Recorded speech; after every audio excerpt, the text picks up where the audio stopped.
In September 2021, Everton's Andros Townsend scored this banger against Burnley. What about that? Oh, what about that? In his post-match interview, he said that prior to the game, his mum had made a compilation of his best ever goals and sent it to him, along with the message that he needed to believe in himself again. For Townsend, he felt that his career had stagnated. It had been 5 years since he won the last of his 13 England caps, and he'd only scored 2 goals in his last 2 seasons at Crystal Palace. But watching that video prior to the game against Burnley triggered a mindset shift in him. He saw that on his day, he could score amazing goals at the highest level. And this was enough for him to overcome his limiting beliefs for at least the next 90 minutes. Limiting beliefs are part of life. Whether you're rising the ranks as an underdog or sitting at the top as the best in the world at something, we all have self-doubt. It's just something our brains do to protect us. But unfortunately, these beliefs can sometimes spiral out of control and send us down a pathway of constant fear and a lack of confidence. So what can you do to overcome these limiting beliefs? Well, let's run through 3 simple techniques. Starting off, let's take a look at this picture of Lionel Messi. How would you describe it?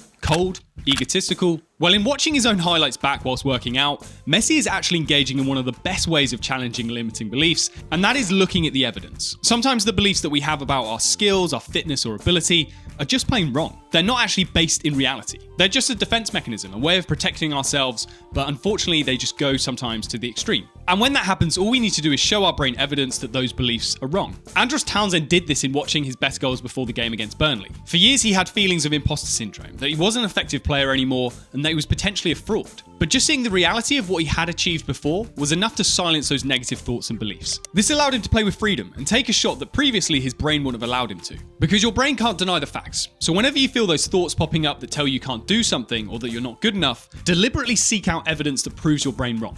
And it doesn't just have to be watching a highlight reel. For me as a runner, when I have these limiting beliefs before a big race, what I tend to do is just open up my Garmin app and look back at all my training data. And this just reassures me because the numbers don't lie. It shows me that I've done the necessary mileage and I've completed the toughest workouts in order to get race fit. Other examples can be spending a few minutes looking at the medals and trophies that you won before, or if you have newspaper clippings in a scrapbook about your previous performances, or even reflecting on a training or match day journal where you reread accounts of your best performances. Even if you don't have hard evidence like these things, you can still use tip number 2 to overcome limiting beliefs. It's something so simple, and I didn't realize it at the time, but I first came across this when I was about 7 or 8 years old, when I used to watch WWE. I loved The Rock. Back in the late 90s and early 2000s, he was the face of the WWE. He was always so confident, so full of himself, but that's why kids like me admired him. He was fearless and always seemed in control. Even when the odds were stacked against him, you felt he'd find a way to win, even though it's scripted. It's still real to me, damn it! And what stood out more to me than anything was his trash talk. But interestingly, as much as this was about putting down his opponents, it was also about elevating himself. Because time and time again, The Rock would only refer to himself as The Rock. There was no I or me, it was always The Rock says this, The Rock says that. And it's this speaking in the third person that's so key when it comes to overcoming limiting beliefs. When you speak about yourself in the third person, it creates self-distancing, which basically means you're able to see yourself as a separate person, almost like a friend. And if you think about it, unless we're a shit friend, we never put our friends down when they show signs of a lack of confidence or limiting beliefs. Instead, we always encourage them. We say they can do it, that things will be okay, and that we'll be able to do great things. But naturally, it's our tendency to not do the same for ourselves. So a great simple way to overcome this is to see ourselves as a friend by talking to ourselves in the third person. Whilst this may seem awkward, it's actually super effective. Because this separation allows for a more objective and less emotionally charged perspective. It's far easier to assess the accuracy of limiting beliefs when they're viewed from a more detached standpoint. A lot of the time you realise how stupid they are.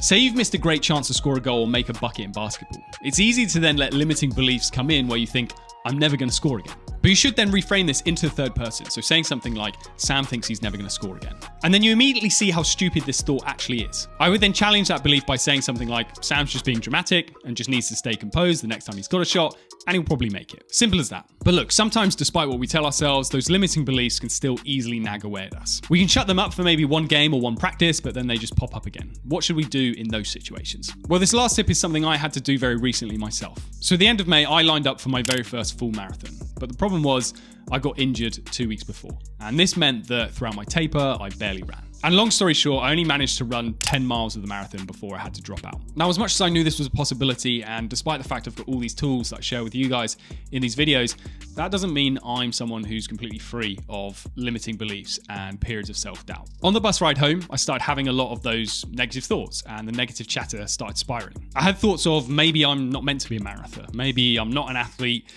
maybe my body can't take this sort of thing and maybe I'll never race again. But what allowed me to get over this was the next day engaging in if-then thoughts. So what this involves is initially taking those limiting beliefs and flipping them. So with my limiting belief of I'll never be able to run a marathon, I flipped it to I will run a marathon in the autumn. And at this point, I still had doubts about this. Even though I wrote it down, my brain wasn't fully convinced that this was the reality. But the next step is to ask yourself and write down, if this is to happen or be true, then I need to. So for me, it became, if I am to run a marathon this autumn, then I need to condition my body better. Because when I thought deeply about why I didn't achieve my goal, what it really came down to was the fact that I didn't do enough strength and conditioning work. And this is what ultimately led to me getting an overuse injury. With this new belief, it then allowed me to form a concrete plan. It allowed me to think about the actions I need to take to overcome negative beliefs that I've had. And I've made a start with those actions. I'm doing a bit more strength work now, and that's helping these negative beliefs start subsiding. Look, they very rarely ever go away completely or quickly.